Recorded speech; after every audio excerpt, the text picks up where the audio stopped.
Syederalun Ketua DPP P3 Ahmad Baidowi alias Awi meminta Komisi Pemilihan Umum untuk memperkuat argumentasi dan data-data agar tak kecolongan di balik gugatan Partai Berkarya di Pengadilan Negeri Jakarta Pusat.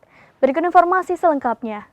Partai Berkarya menggugat KPU agar menunda tahapan pelaksanaan pemilu 2024 mendatang.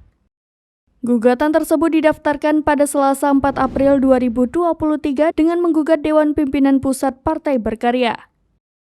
Dia juga meminta Komisi Yudisial agar mengawasi hakim-hakim di Pengadilan Negeri Jakarta Pusat yang menangani perkara gugatan tersebut.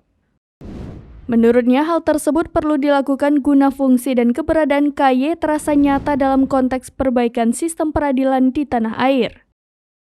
Awi menjelaskan PN tidak berwenang mengadili sengketa pemilu karena sesuai Undang-Undang Nomor 17 Tahun 2017 tentang Pemilu disebutkan bahwa sengketa proses dilakukan di Bawaslu dan dilakukan banding di PT UN. Diketahui mengikuti langkah Partai Rakyat Adil dan Makmur, Partai Berkarya turut menggugat KPU ke PN Jakpus. Fauzan menegaskan Partai Berkarya melayangkan gugatan tersebut juga untuk mencari keadilan. Sebab selama ini KPU telah melakukan kezaliman dalam melakukan proses tahapan pendaftaran dan verifikasi pemilu terhadap sejumlah partai politik termasuk Partai Berkarya. Demikian informasi terkini Syederalun, saksikan terus berita lainnya di kanal YouTube Serambi News, website dan Facebook serambinews.com.